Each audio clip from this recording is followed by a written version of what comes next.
welcome to Struggles of the Spirit. I'm delighted you're with us again today. Sometimes this is the morning on our show, like it is today on Wednesday. Other times it's the evening because it's a tape that you're watching. Please remember, we do tape the show and we do play it back again at different times of the day. So don't expect to see us sitting here always, day and night. We don't do that. We ask you to, if you have feedback for us, to put it on our email, and then we'll respond accordingly. Dana, can you see the email address? Struggles at vermontcam.org. So that's what you type into your email. And if you're going to phone us, which we hope most of all you'll phone us today on Wednesday. We're here Wednesday live. This is not a taped show on Wednesday. It's live. And the phone number to call, Dana, please. 651-0589. Tell them again. 651-0589. We look forward to hearing from you because you make the show come even more lively and more relevant to the world outside of the studio. So please call us up. We await your call. So we're talking today with two personal trainers from Shelburne Health and Fitness, Tara and Dana Apguard. They're good friends and really conscientious trainers, and I enjoy seeing them work with their people. And I'm a person under the direction of Tara. She's my trainer. So I'm speaking personally here that it's a great thing to have a personal trainer.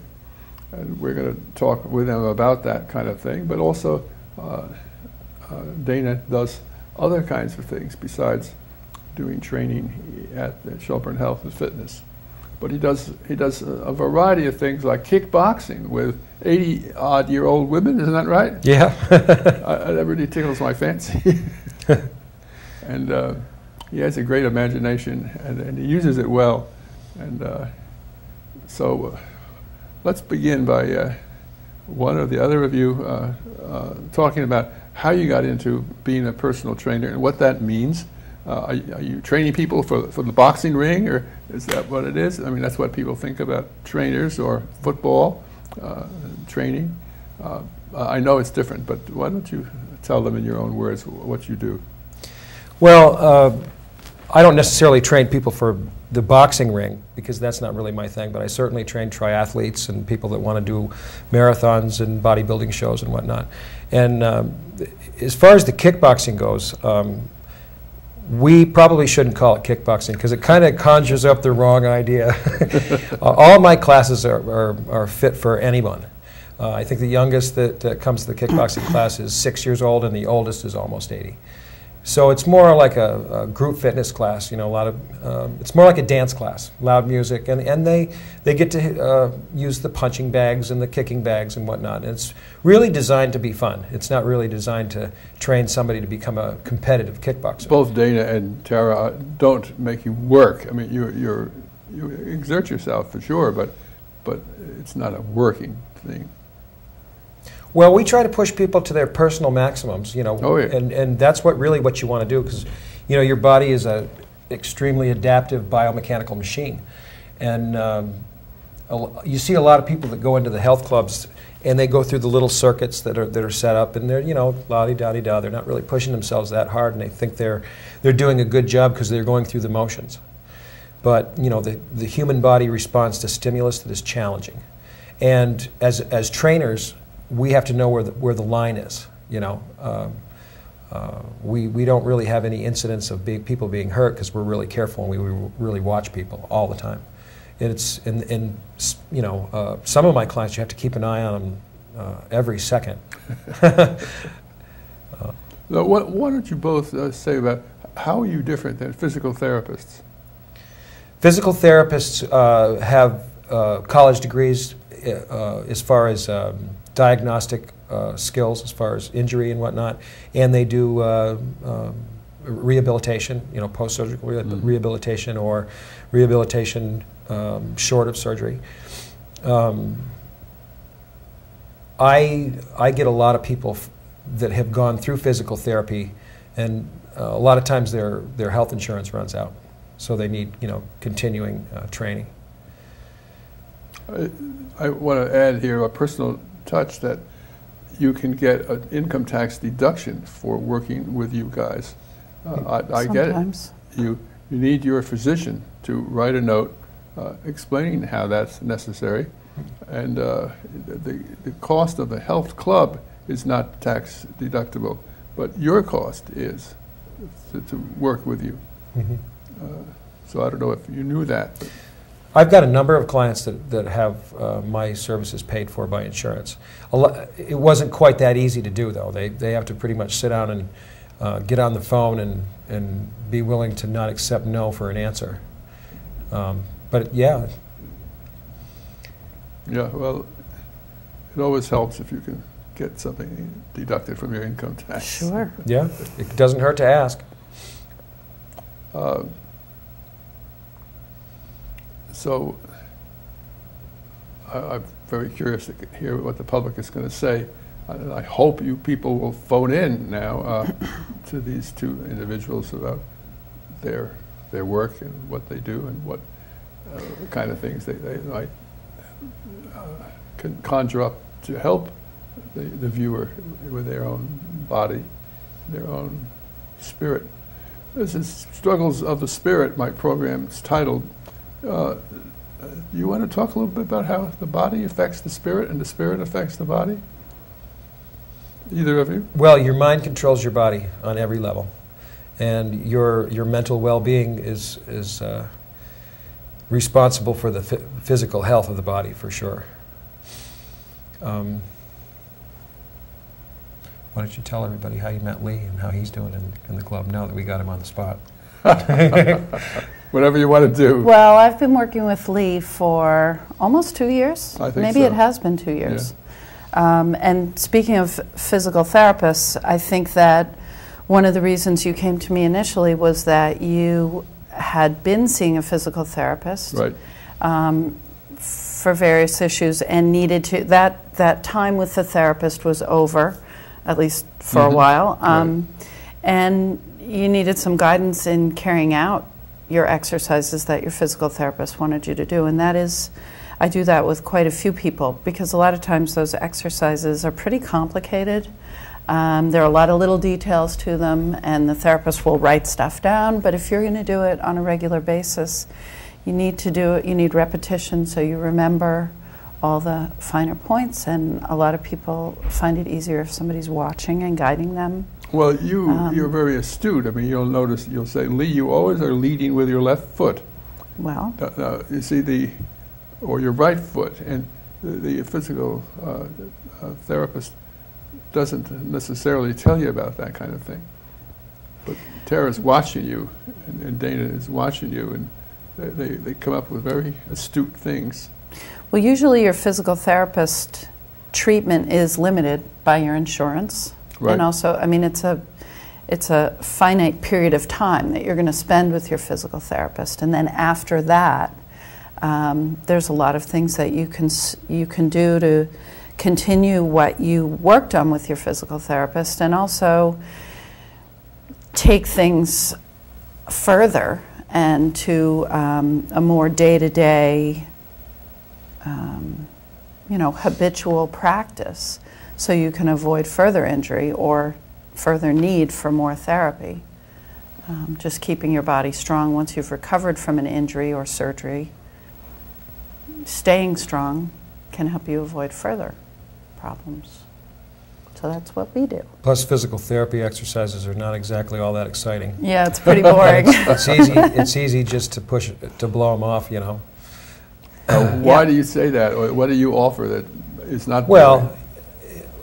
My clients that need to do physical therapy exercises aren't exactly excited about it. They're very tedious. They're very, there's not a whole lot of excitement. But that's one major thing that we do is we provide motivation. I mean, it's one thing to be enthusiastic about establishing a fitness routine, but it's another to motivate yourself to do it. Mm-hmm. And that's a big thing right there. Well, having a commitment, a financial commitment, to come and see you or to see Tara each week, that really makes you expend yourself and commit yourself. And if you didn't have anyone to go and work with, you'd probably goof off. You know, you'd say, "Well, I'm going to watch a good movie. That'll be a good therapy technique for me. I don't have to do anything." Having an appointment is the first step for a lot of people that gets them there. Right. I think getting to the gym or wherever it is you're going to work out is the hardest step, because as you say, you can always come up with excuses. There are always other things to do. Everybody's busy. So you have an appointment, you have a set time to come, you have a commitment, whether it's financial or just that you told yourself you were going to do it, whatever motivates you, but you get there, but then the next step is to complete it, to work hard enough to stick with it for the time that you've committed to. Once you're there, I'm not going to let you leave. And I'm not going to let you slack off. I never tried to do that. That's right. No, you haven't. You're a good one. Yeah, and you'll say, another set, Lee, you know, three more. That's right. You can do three more. And that's a big part of it, is being able to recognize when somebody is working hard enough, and it's different for everybody, and it's different from one day to the next. And that's what makes it personal training, is knowing what is, you know, the way we can push one person can be completely different from the next person, and is always. I call it the cyclical nature of training. You know, it's just like training is like the stock market. In the long haul, you're always going to get, your investment is always going to increase, but in the short haul, it goes up and down. Well, it's just like motivation to do this kind of thing. So, usually when people seek out personal trainers, their motivation is high, but for every peak, there's going to be a valley. So we're there in the valley to keep things going. That's why I don't, people oftentimes want to just do like a few sessions with me, and I generally don't do that. 'Cause I've learned over the years that I used to do like a 5-session basic training program, and some people took that information and applied it and took off like a rocket, but generally most people, when they hit that valley, that's when they stop. So I tried to figure out a way, well, how do we, you know, this isn't rocket science. I mean, it's a balance of cardiovascular exercise, diet, and strength training. So how do we put that information out there in a way that people follow through with it in the long term? And the best way I came up with it is I cut my hourly rate in half and make people buy packages of 24 sessions at a time. So it's a commitment of money and time. In the long haul, it's a lot cheaper, but it gives them enough time to establish that routine. No, I don't buy sections with Tara. I just have hired her forever. Well, Lee, you are, as I said, it's personal. I mean, I try to accommodate people for their needs. I agree with Dana for the most part. But I do have some clients who I just bill monthly because that's their intention, is just to come twice a week or once a week or whatever it is, indefinitely. And you know, your schedule varies. Sometimes you travel, sometimes you need to take some time off, so you pay me for however. With some people, I find that having them make a financial commitment in advance is a big part of their motivation to get them there, because they say, well, I already paid for this, I should use it. Whereas if they decide from one day to the next whether they want to do it, unfortunately, it's kind of human nature. We all have bad days when we feel like saying, forget it, I'm not going to do it. Some more than others. Yeah. Now, you both have some specialized things that you do. And Dana, why don't you tell our viewers about some of what special kinds of things that you do. But first, please phone in. Dana, tell them again the phone number. The phone number here is 651-50... Nope, zero. 0589. You had some people who were going to promise they'd phone in, and Yeah. we're awaiting you. This is your chance to connect with us, and we're looking forward to hearing from you. So once again, Dana, please, the phone number. The phone number, once again, is 651-0589, and that's for folks that do not have the display on the bottoms of their screen.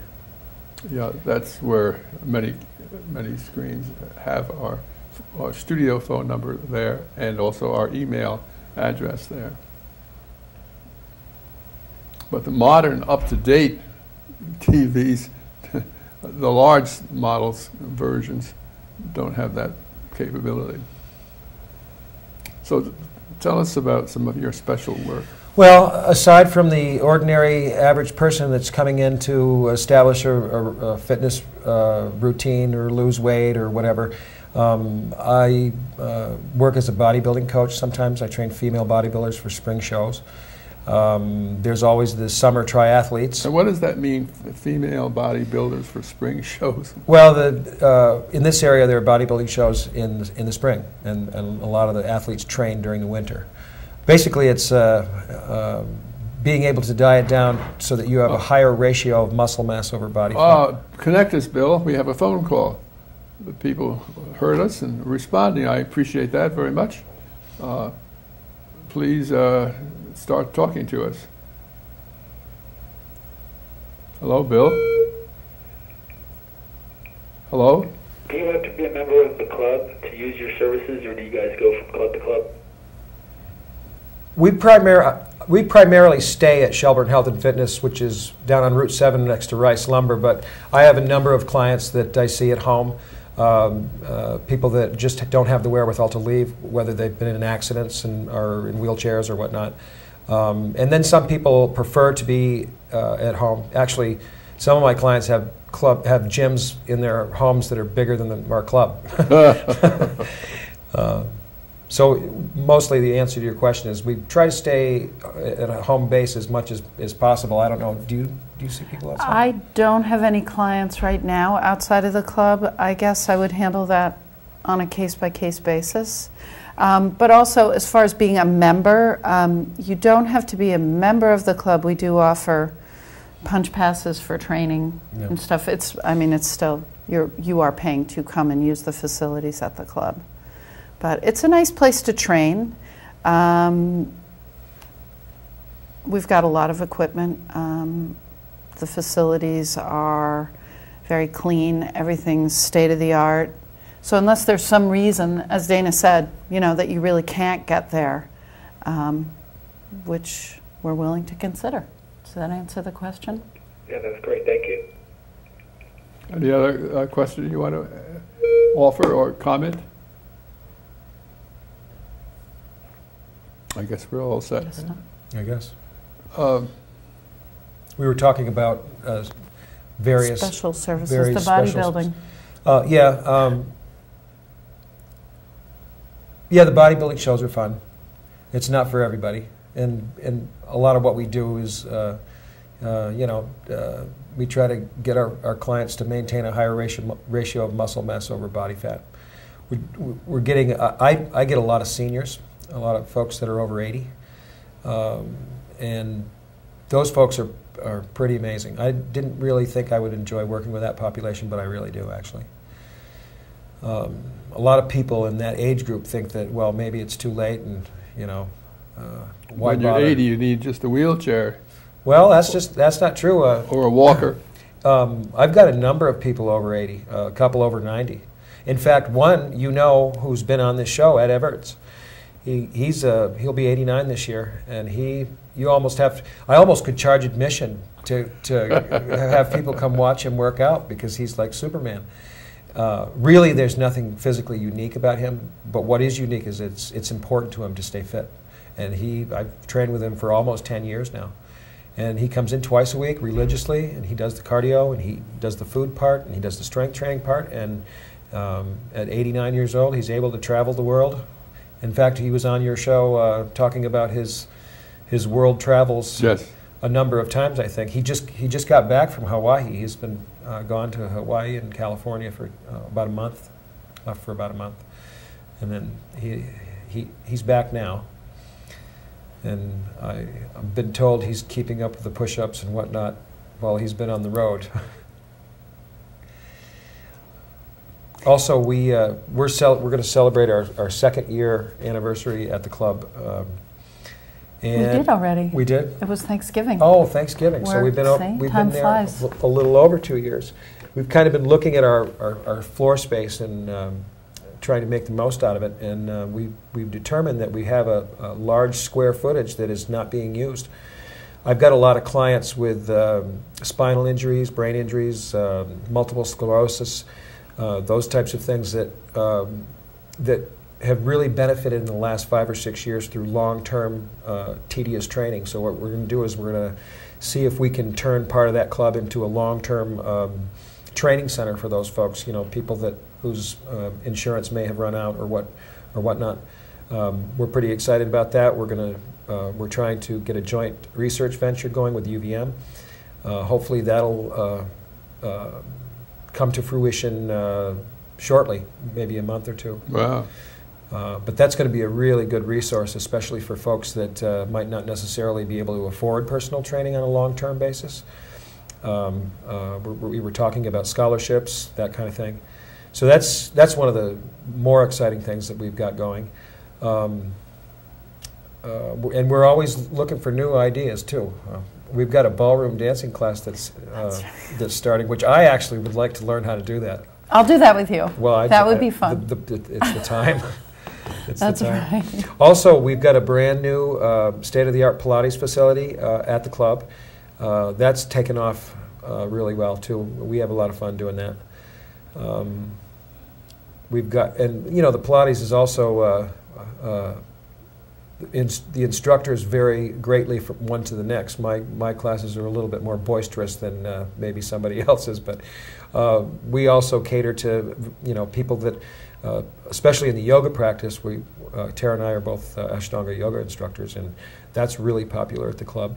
The Pilates complements it very well. Also, the Pilates complements the strength training as well. And I think we've got some kind of Pilates special this month or something. I didn't really read it, but yeah, it's in the newspaper. Yeah. Yeah. Have you had him on a reformer? Did you try to put him on? Lee on the reformer? Yeah. No, I'm not a Pilates teacher. Oh, well, I'll do it. You could do it. Okay. Yeah, that's something I haven't really gotten certified as a Pilates instructor. That's one more thing to learn. Yep. There's always something more. In all your spare Right. time. Right. Well, I haven't been doing this for as long as Dana, so I'm taking it one step at a time. Well, Tara, why don't you tell our viewers a little bit about you teach yoga at the club, and you also I teach yoga. People do spinning. I teach spinning. I taught a spinning class this morning. That was a lot of fun. Spinning is a great fitness activity. Some people love it so much they do it year-round and they do it regularly. What is spinning? Okay, spinning is a group fitness class that's riding a very special stationary bike. It's different than the kind of bikes you see like out on the main floor of the gym, the standard stationary bikes. A spinning bike is made specially really to simulate a road bike more exactly, right? It really, aside from the fact that it's fixed to the floor, it feels like riding a real bike. It's got a flywheel that regulates the resistance. What? It's a weighted flywheel. A weighted flywheel, yes. And you spin to music, which makes it really entertaining. The instructor leads the class through kind of an imagined bike ride. So you go up and down hills, and so depending on how creative you want to get, you can do some kind of visual prompting as far as imagining yourself in different places. But the instructor is also kind of part DJ, choosing the music. You basically ride to the rhythm of the music. And I try to vary the styles of the music because, people like different things, right? But it's a lot of fun. And it's great for Also for people who love to do things outside in the summer and during the nicer months than when you have to come inside. I have one client and new spinning student who just loves running outside. It's her joy in life. But she's found that trying to run on a treadmill is sort of spoiling the whole idea of running for her. Everybody's different. Everybody has their own ideas. So she's found that spinning is a great alternative because it's not trying to copy the joy that she finds from running. It's just a whole different thing. So it's nice to try to find ways to appeal to people, keep things different, mixing things up. Spinning is great cross-training. It's a great cardiovascular exercise. Fun. Mm-hmm. In the cardiovascular world now, there's a lot of emphasis on heart rate training, using a heart rate monitor to That's right. govern your cardiovascular workouts. And the spinning program incorporates that. There's periodization training, using the heart rate monitor. Periodization is the process by which you condition your body to do more work with less effort. They have interval training rides where you get your heart rate up, heart rate down. Low intensity rides that are designed to address body composition. You burn body fat at lower levels of exertion. And the spinning program is all about that. My classes, if you want loud music, I like to have it dark and loud, and the people that come to those classes, that's what they want to hear. Some people are horrified, so they want to go to the more mellower classes. We have some classes that are much more mellow. Yeah. Yeah. I'm kind of in between. I learned most of my tricks from him, so I tend to mimic. If anybody's interested in looking into the club a little further, you can go online to shelburnehealthandfitness.com. We're trying to, right now, we're trying to make that a little bit more interactive with video clips that we're posting online of various classes and whatnot, and photographs. I just got this really cool camera that we're starting to play with a little bit. A little bit. Has Lee done spinning? No, Really. Lee has not tried spinning. I'd like to try it. It's an intriguing title. It's fun. He mostly walks on the treadmill and we ride the stationary bike. We could try spinning. Sure. Yeah, if you can get on that stationary bike, you can get on a spin cycle. In fact, you can use my seat, that ergonomic gel seat. That's the most uncomfortable thing about the whole business, is the seat tends to be a little uncomfortable. You would think that would be easily rectifiable. Well, we've got the gel seats, and the bike shorts help. You buy the padded shorts, yeah. So. But Well, Don't let this I'll scare you remind you away next from time it. you're in. Okay. all right, we'll remember. When do I Thursday, see you next? Thursday. Thursday, Thursday. tomorrow. Yeah, tomorrow. Yeah, Yeah. 2 o'clock. right. All right, we'll do it. Yep. Does she make you do push-ups? No. No? Uh-oh. No, I used to do push-ups as my own personal routine long before I even heard of trainers. The Air Force in Canada, they had what's called their Canadian Air Force exercises. I used to do those for years. And then somebody in the health world said, no, you shouldn't do push-ups. So I stopped. I don't know why. Why'd they say that? I don't remember. It made no sense to me. Well, people freak out about the push-up thing when I mention it. But, people that are good at push-ups are the ones that do them. And I remember I had, at another club, their senior spinning instructor wanted to be able to do 64 push-ups on her 64th birthday. And she had just turned 63. And I tell people, it doesn't matter where you start. I mean, she had to start up against the wall, because that's a push-up, just as much as one on the floor, but that's where she needed to start, because that was her square one.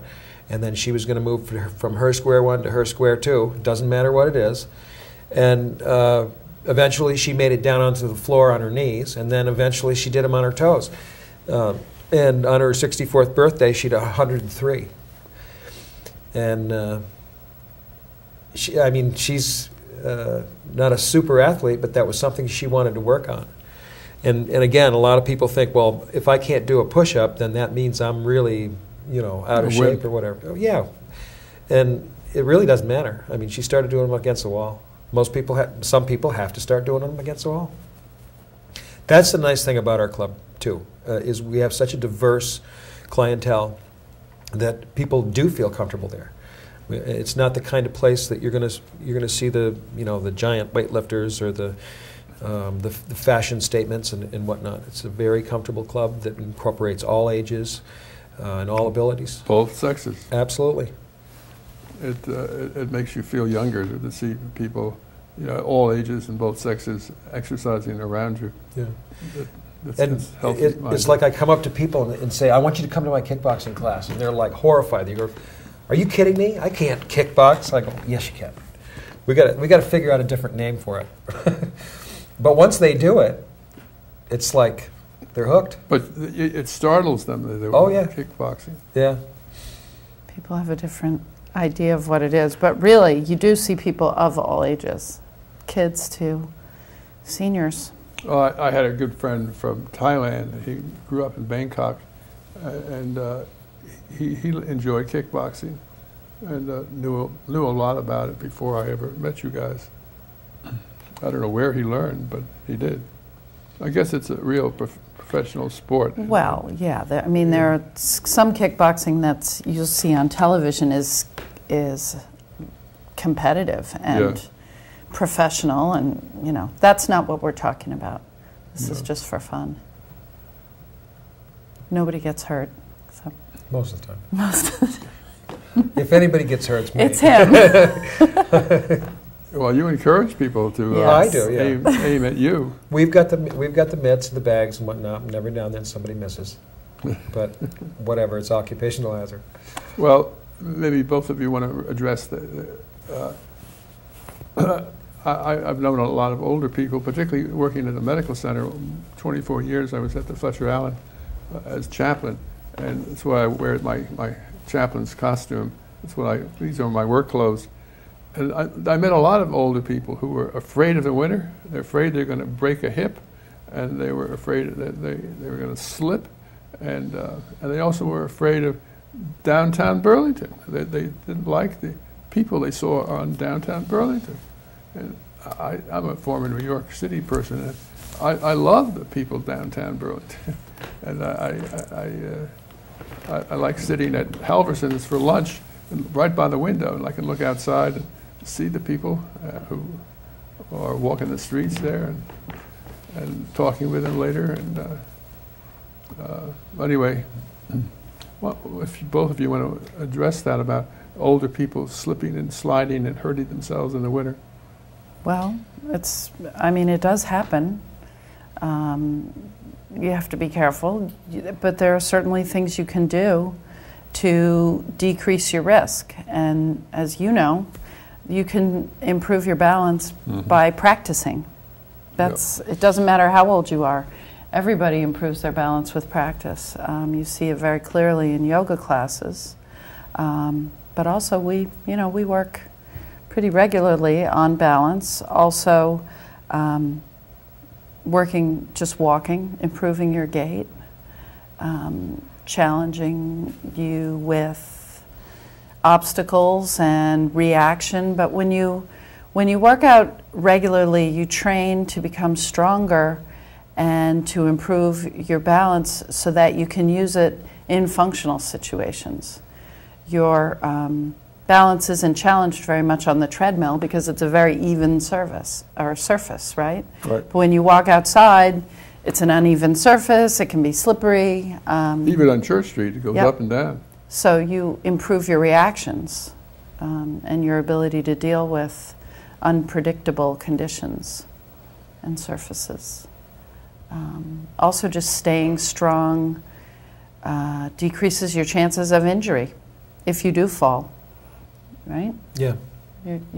You're stronger, you're less likely to hurt yourself. Well, I know a skier who went down a very steep run and lost control, and she went flying all over the place. I think I told you this story just the other day. Yes, you did. Yes, I do. I actually That's one of people ask me why I take so much time and trouble to stay strong. Well, you're middle-aged now. Well, I am middle-aged, that's right. But there are a lot of things I love to do, skiing being one of them. And being strong makes a huge difference, both in my ability. I continue to improve as a skier, but also when I do fall, I have much more control. I fall much less often, but when I do fall, I have a lot more control, and I tend not to injure myself. And I hope I don't jinx myself by saying that, because I'm going to go skiing on Saturday. I think it's true. Remember, we have a friend who's a police officer. Remember, who was hit by a car? Oh, yeah. And I mean, she was hurt very seriously, but had an amazing recovery. And the doctors put a lot of credit for that on her strength and her conditioning. Yeah, she actually was she's a police officer, but she was also a strategic driving instructor. Mm-hmm. And she and her instructor were driving from New Hampshire, I think, is what the story was, and they saw a car on the side of the road that apparently the people needed some assistance. So she steps out of the car that she was in and was immediately hit by another car at 55 miles an hour. The only thing that saved her was that she looked and she jumped up a little bit, so the car pushed her over the top of it instead of running over the top of her. But she was pretty seriously injured. But she did a lot of her strength training and post-rehab at the club. Oh, I have to tell you, that reminds me of a story. There was an English theological professor with a very thick English accent that I knew in seminary, and he had a taxi was bearing down on him on the New York City streets, and he hadn't taken your course. He didn't know you, and I didn't know you then. And the cab came at him. What he did was he jumped up onto the hood of the cab. So we ended up looking through the windshield at the driver on the other side of the windshield, and he didn't get hurt. Huh? You know? Yeah. Yeah. He didn't look agile, but he was agile because he did that and was not hurt. So it can come in handy. And I remember you had a person who was training to climb Mount Kilimanjaro in Africa. Yeah, two of them. Two of them. And they did that successfully, I guess. Yeah. Well, I mean, climbing a mountain like that's going to be challenging, but you want to train for it. Sure. I mean, you want to enjoy doing it. So their training incorporated a lot of strength training, a lot of cardiovascular training, wearing a pack. And they both came back with good things to say about the experience they had and how they were able to. Actually, both of them. There was two separate expeditions, and they both came back and said the same thing, that they were the most fit of anybody in the group. Hey, that's and now one of the guys was 35, and he started out in good shape. The other guy, I don't know how old Charlie is. Almost 70, maybe. Really? Yeah, and he's quite a fit guy. He does a lot of cycling and running and whatnot. But he went through the same training as the younger guy did.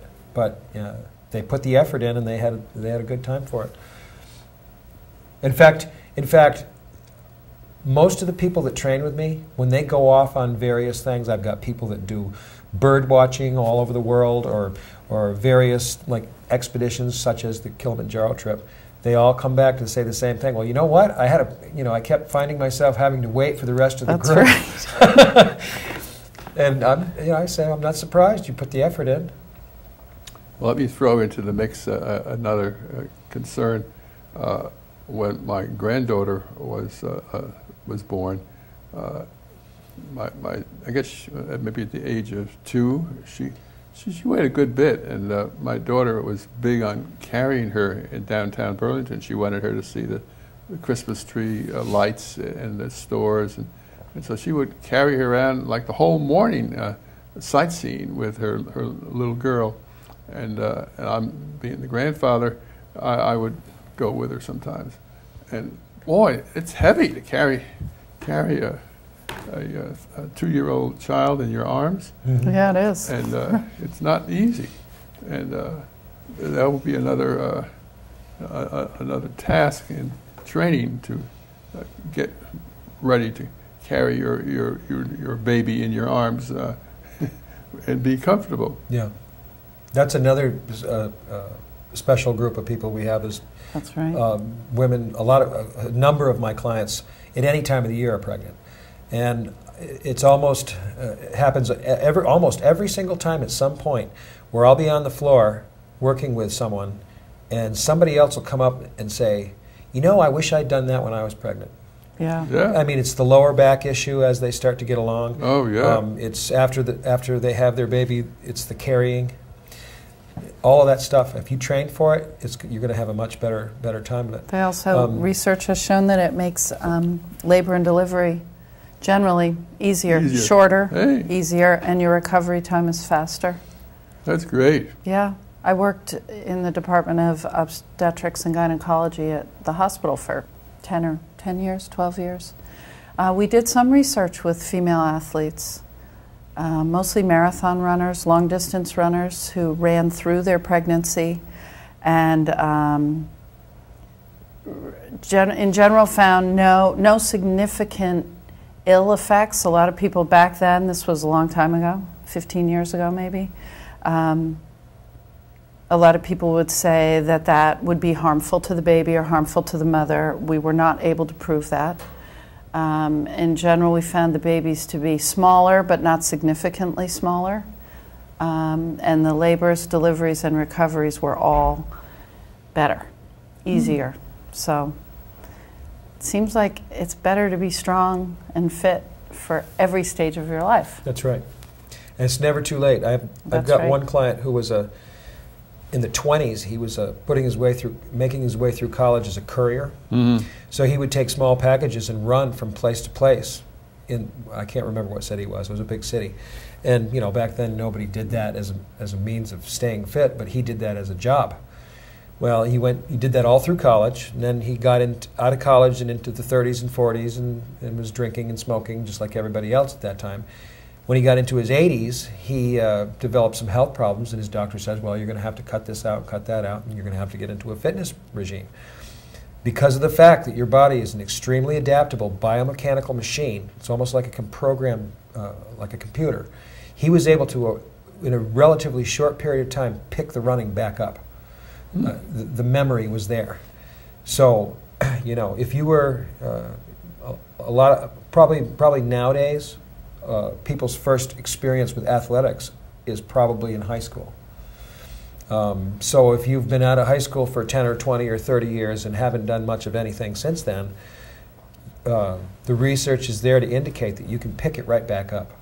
Well, I'd like to ask both of you for your comments here.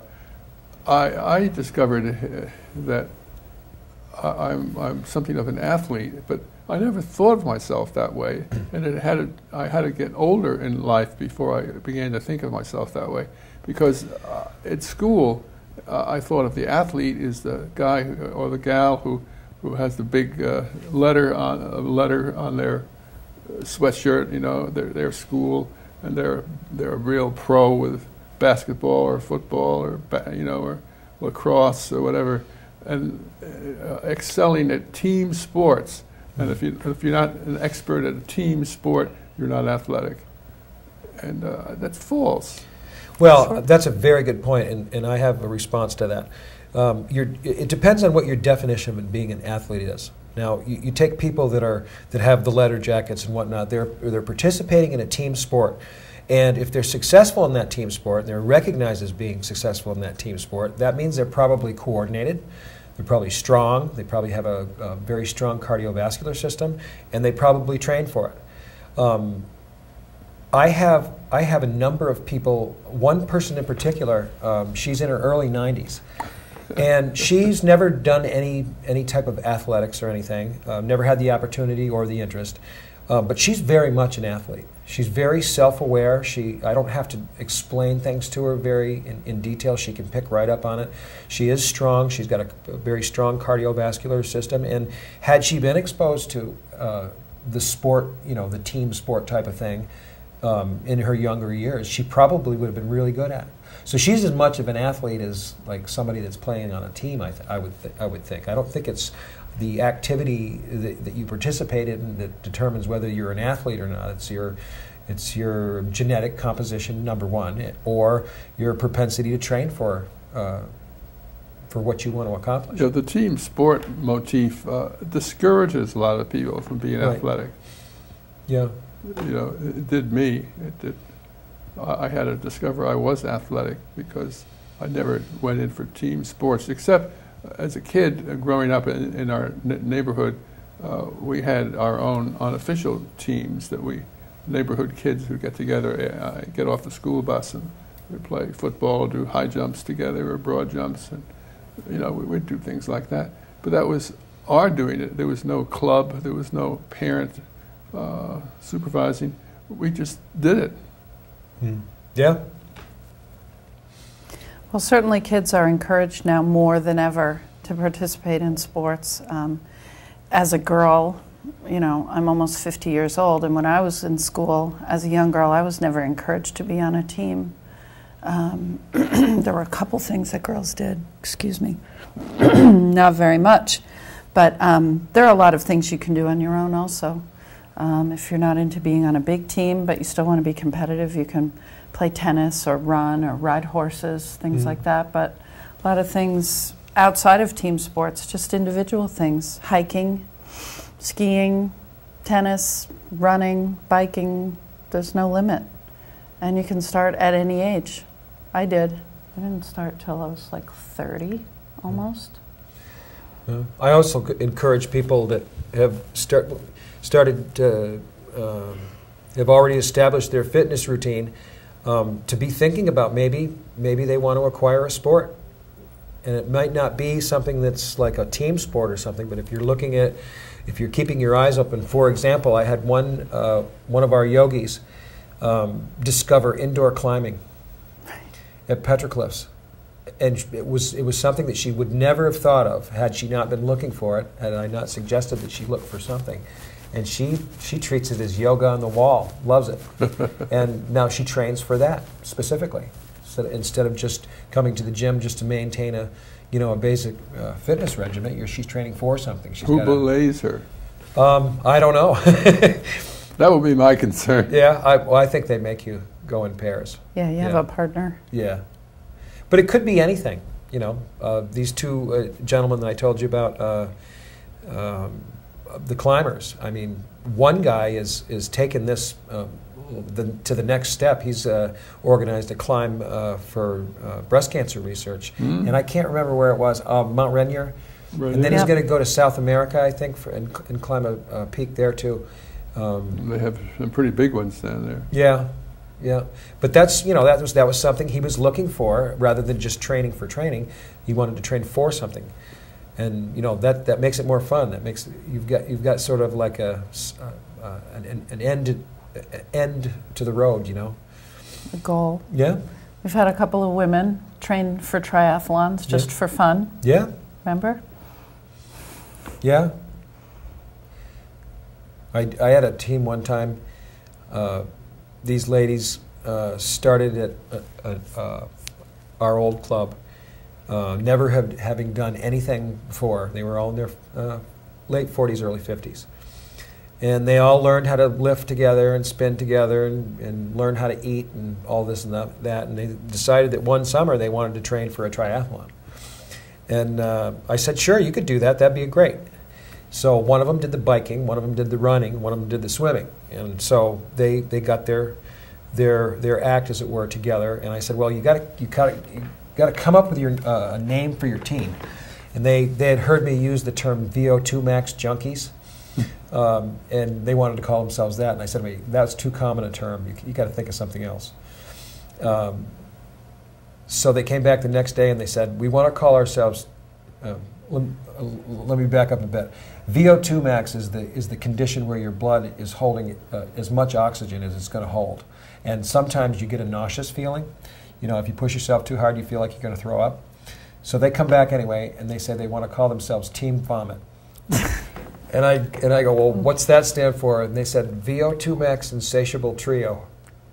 So they did. They got T-shirts made up that said Team Vomit on them. And they got quite a few looks and everything. And they did really well, actually. They had a great time, and 2 of them went on to make that an activity that they are going to probably continue through the rest of their lives. That's neat.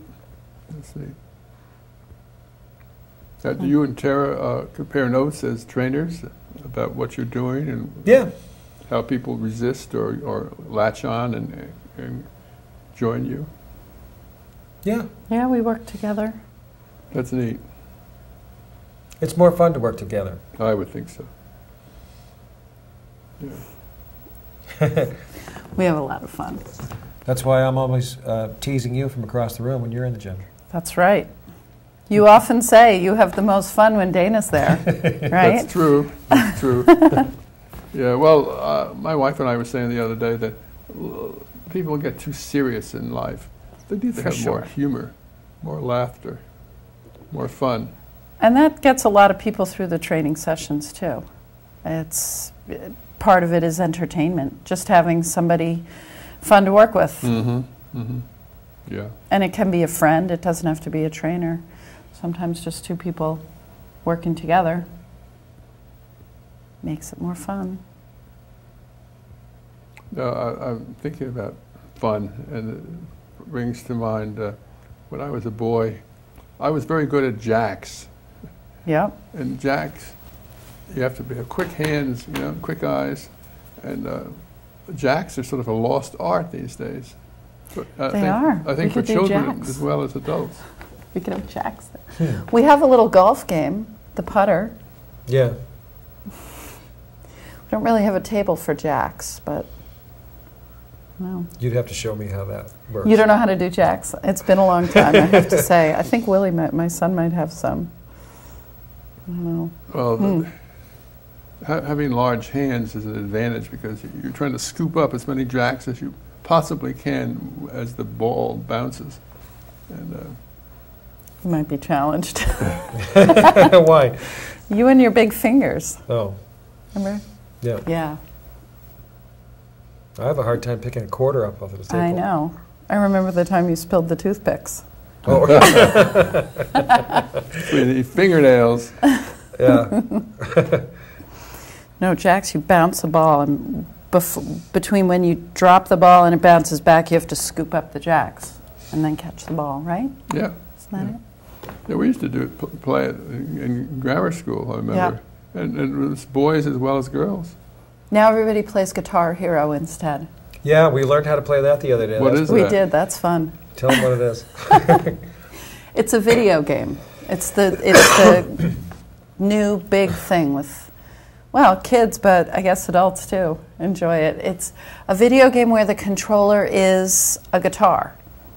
And so the music goes across the TV screen, and you look at it, and you have to follow the music on this toy guitar. It's harder than it looks, and we found out that it doesn't matter if you know how to play the guitar or not. No, it doesn't. You can be a very good guitar player and still not be very good on Guitar Hero. You have to hit the same notes that you're hearing. And at the exact correct time, so it's timing. Yeah, it's entertaining. Sounds it. The kids are, my son is very good at it. He beat us both. But we need to practice more. It's possible he practices a little too much. Well. So Lee, next time I see you, I'm gonna remind Tara to get you on that spinner. That's a good idea, Dana. We'll try it tomorrow. Yeah, that's right. If you like. Yeah, sure, let's do it. Let's try It's fun. It always sounds like something very mystique, great mystique. Well, spinning. It's just a bike. We'll play some good music. It has other connotations somehow. Well, we have 5 minutes left, so Okay. the two of you want to try to sum up what we've been saying today? Well, we talked a lot about. Let me tell the public who we are talking with here. Excuse me. We're talking with Dana Apguard, who's speaking, and Tara Teve, who works at the same establishment as Dana and was also my personal trainer. So they're trainers, and they're telling you about what they do and how it might affect your life and your interests. Establishing a fitness routine can be done by anyone. It doesn't matter how young, how old you are, how out of shape you perceive yourself to be. If you have an injury, you can recover from it. We have a great facility down on Route 7 towards Shelburne, right next to Rice Lumber, Shelburne Health and Fitness. We'd like to invite you all to come down and check it out. We do have offers where you can come in for a week and use the club for free. ShelburneHealthandFitness.com. You can access our website from your computer. I had mentioned that we're going to have a lot of videos on that website very shortly. Spinning, kickboxing, yoga, Pilates, fun, personal training. Yeah, that's the big thing. We like to have fun, and if we can make something fun, we'll do it. Well, also you're collaborating with other people, and as you get older in life, sometimes you sort of don't collaborate with others. You're sort of isolated, individual, alone, and. Oh, sure! It's a great place to come and see people. Yeah. For a lot of people, that's what they do. They see their friends there. Mm. Yeah. It can be quite a social circus. It can be, but everybody's friendly. It's not an exclusive kind of club. I think it's unique in that way that everyone's just genuinely friendly. And it's clean. I spend most of my time on the floor, so I know. It's true. Yeah. I've been into some places that are just, especially with this antibiotic-resistant bacteria that you've been hearing about in the paper. That's in Vermont now. Really? Oh yeah. Oh yeah. Oh yeah. I've been into some clubs where the locker room floor is soaking wet, and you can smell it. You can smell those musty areas. Well, thank you very much for being here. Thanks for having us. Thank you, for Dana. having us. Thank you, Tara. Mr. Copeland is leaving us, so the very best. Thanks. Look forward to seeing you at the gym. Yes. And come on, people, join us at the gym and work with these delightful individuals.